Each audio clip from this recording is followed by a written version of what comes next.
नमस्कार, मैं रवीश कुमार। दिल्ली हाईकोर्ट के जस्टिस यशवंत वर्मा के घर पर कितना कैश मिला है? एक जज के घर पर कैश मिलने की खबर इतने दबे पांव आती है, वह भी तब जब इसके कारण दिल्ली हाईकोर्ट से उनका तबादला इलाहाबाद हाईकोर्ट कर देने की खबर आती है। और खबर छपने के बाद तबादले की खबर भी बदल जाती है। 21 मार्च की दोपहर बार एंड बेंच ने रिपोर्ट किया है कि तबादले का आदेश अभी तक जारी नहीं किया गया है। 14 मार्च को दिल्ली हाईकोर्ट के जज के सरकारी घर में आग लगती है, भारी मात्रा में कैश बरामद होता है और खबर छपती है 21 मार्च की सुबह। यह पूरा मामला संदेहों से भरा लगता है। खबरों में लिखा है कि उनके घर पर आग लगने की घटना हुई और उस समय जस्टिस यशवंत वर्मा घर पर नहीं थे। दमकल कर्मियों को उनके आधिकारिक बंगले के एक कमरे में भारी मात्रा में कैश मिला। यह भारी मात्रा क्या है? कैश की भारी मात्रा कब से नोट गिनने की इकाई हो गई? भारी मात्रा में कैश किलो में तौला जाता है या करोड़ों अरबों में गिना जाता है? और भी सवाल हैं, जैसे भारी मात्रा से क्या वो कमरा पूरा भरा हुआ था? क्या कोई अलमारी थी जो भरी हुई थी? क्या कई अलमारियां थी जिसमें भारी मात्रा में कैश ठूंसा गया था? आर्टिफिशियल इंटेलिजेंस की मदद से यह तस्वीरें नहीं बनानी पड़ती अगर पुलिस और कोर्ट ने खुद बता दिया होता कि कितना कैश था। खबरों के मुताबिक 14 मार्च को जस्टिस वर्मा के घर आग लगी। दमकल कर्मियों ने आग बुझाने के दौरान एक कमरे में भारी मात्रा में नकदी बरामद की, जिसके बाद इस मामले की आधिकारिक एंट्री की गई। स्थानीय पुलिस ने वरिष्ठ अधिकारियों को बताया और जिसके बाद यह खबर सरकार के उच्च अधिकारियों तक पहुंचाई गई। फिर उसके बाद चीफ जस्टिस ऑफ इंडिया को जानकारी दी गई। जब कैश को लेकर आधिकारिक एंट्री दर्ज हो चुकी है, तब देश को क्यों नहीं बताया जा रहा कि कितना कैश है? 10 लाख है, 10 करोड़ है, 50 करोड़ है, 100 करोड़ है, 150 करोड़ है, 200 करोड़ है? कहां तक गिना जाए? इससे पहले सुप्रीम कोर्ट को ही आगे आकर बता देना चाहिए कि बरामद कैश कितना है। समाचार एजेंसी पीटीआई ने कहा है कि जस्टिस वर्मा आज कोर्ट में नहीं आए, ना उन्होंने कैश से जुड़े सवालों के जवाब दिए हैं। बार एंड बेंच ने भी रिपोर्ट किया है कि जस्टिस वर्मा 21 मार्च शुक्रवार के दिन छुट्टी पर रहे। खबर यह भी आ रही है कि जांच शुरू हो गई है। यह सब सूत्रों के हवाले से मीडिया में तैर रही है खबरें। क्या कॉलेजियम की तरफ से आधिकारिक बयान नहीं आना चाहिए था? जस्टिस वर्मा की तरफ से आधिकारिक बयान नहीं आना चाहिए था? अगर जस्टिस यशवंत वर्मा के घर से बरामद कैश को लेकर इतना संदेह रहेगा तो फिर जनता किस अदालत से न्याय की उम्मीद करेगी? न्यायपालिका में जनता के भरोसे का क्या होगा? यह जस्टिस यशवंत वर्मा के हित में भी है कि वे अपनी बात पब्लिक को बताएं ताकि उनका भी पक्ष पता चले। कानून की किस किताब में लिखा है, सुप्रीम कोर्ट की किस गाइडलाइन में लिखा है कि जब जज के घर से भारी मात्रा में कैश मिले तो बताना नहीं है कि कितना कैश है?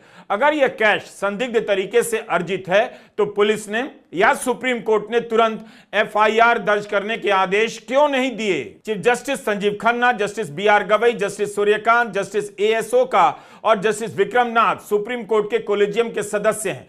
कॉलेजियम जजों की नियुक्ति और तबादले और अन्य मामलों का काम देखता है। खबर है कि इस कॉलेजियम ने सर्वसम्मति से फैसला कर लिया कि जस्टिस यशवंत वर्मा का तबादला इलाहाबाद हाईकोर्ट कर दिया जाए। इसी हाईकोर्ट से अक्टूबर 2021 में उनका तबादला दिल्ली हाईकोर्ट में हुआ था।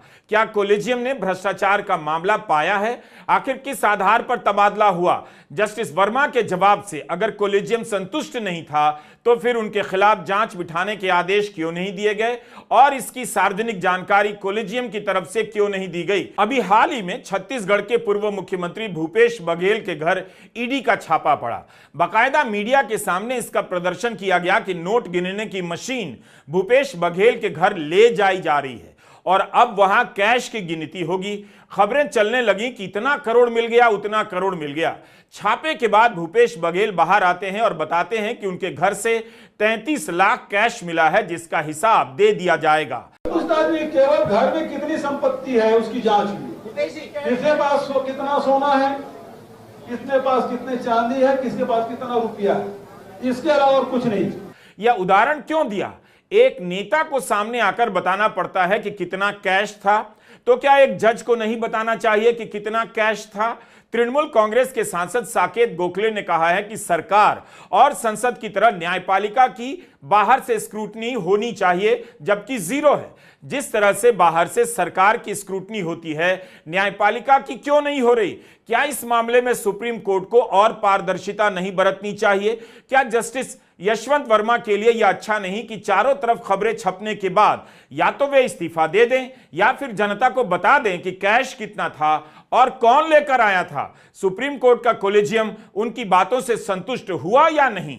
तबादला अगर इस आधार पर किया जा रहा है कि संदेह गहरा था, तब तो यह भी बताना चाहिए कि कैश कितना था और किसका था, कहां से आया, किसने जज साहब को इतना पैसा दिया, किसी एक ने दिया या एक से ज्यादा लोगों ने दिया? जो भी कैश है उसे लेकर कौन लाया? एटीएम से तो आप इतना पैसा नहीं निकाल सकते, तो कैसे आया होगा? वो लोग कौन हैं? क्या इसका संबंध किसी भ्रष्टाचार से है? क्या इसका संबंध पहले लिए गए या बाद में लिए जाने वाले किसी फैसले से है? क्या है, इसकी कोई जानकारी नहीं। मगर यह खबर आग की तरफ फैल गई है कि भारी मात्रा में कैश मिला है।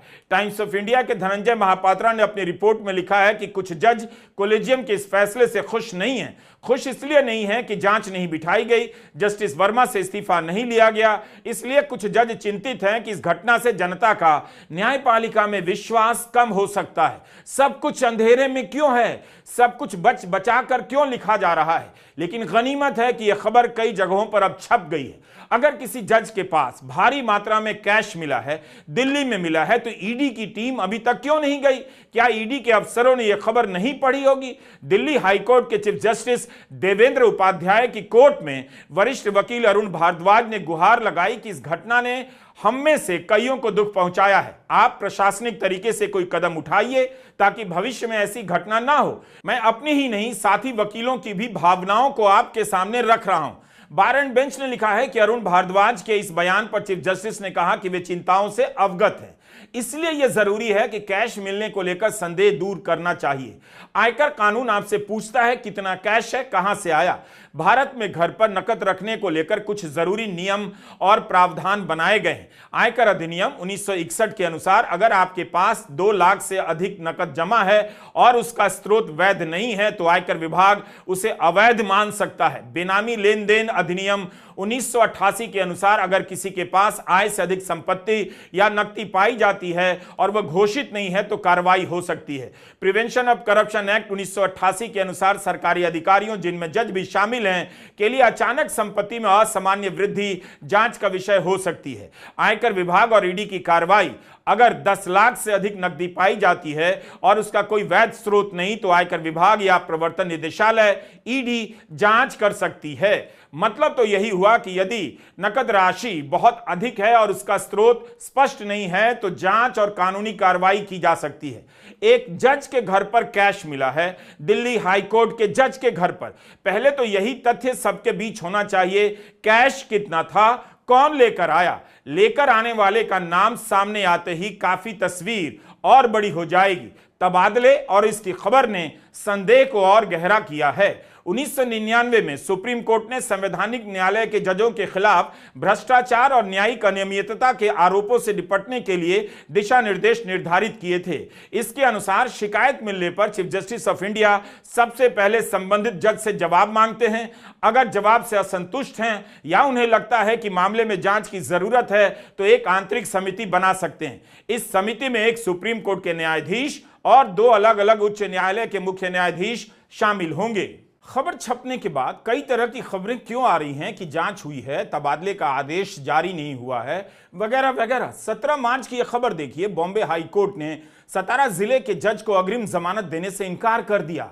उन पर जमानत के एक मामले में कथित रूप से 5 लाख रिश्वत मांगने का आरोप था। सतारा के जिला व सत्र न्यायाधीश धनंजय लक्ष्मण निकम के खिलाफ एंटी करप्शन ब्यूरो ने एक मामला दर्ज किया है। जब जज निकम अंतरिम जमानत के लिए याचिका लेकर बॉम्बे हाई कोर्ट पहुंचे, तब जस्टिस नितिन आर बोरकर ने कोर्ट में सुनवाई नहीं की, बल्कि अपने कमरे में की। जज निकम ने रिश्वत मांगने के आरोपों को झूठा बताया। अब देखिए, जिला व सत्र न्यायाधीश निकम कह रहे हैं कि उन पर झूठे आरोप लगे हैं, लेकिन बॉम्बे हाई कोर्ट ने उन्हें अग्रिम जमानत नहीं दी। इसी आधार पर हाई कोर्ट के जस्टिस वर्मा के मामले में क्या किया जाना चाहिए? Do you get my point? Does anyone get any point these days? कितने सारे सवाल हैं, सारे सवाल घूमकर वही पहुंच रहे हैं कि भारी मात्रा में कैश कितना था, किसका था? 2012 में कर्नाटका बीजेपी के नेता ईश्वरप्पा के घर छापा पड़ा तो नोट गिनने की मशीन मिल गई। ईश्वरप्पा ने कहा वह एक कारोबारी हैं और इसमें कोई बड़ी बात नहीं कि मशीन उनके पास है। जांच के बाद मशीन लौटा दी गई। आपको इस तरह की कई खबरें मिल जाएंगी कि छापा मारने गई टीम को नोटों की गड्डी के साथ साथ नोट गिनने की मशीन भी मिल गई है। किसी ने कहा था कि अब लोग इस बात से सतर्क हो गए हैं, छापे में नोट गिनने की मशीन मिलती है तो बहुत बड़ी खबर मिल जाती है कि इतना सारा नोट जमा कर रखा हुआ था कि गिनने के लिए मशीन लाई गई थी। तो अब इसका उपाय खोज लिया गया है। नोट गिनकर नहीं लिए जाते, तौल कर लिए जाने लगे हैं। पुराने 500 के नोट 1 करोड़ होने पर 33 किलो से कुछ ज्यादा भारी होते थे। नोटबंदी के बाद जो नया 500 का नोट आया वह वजन में हल्का बताया जाता है।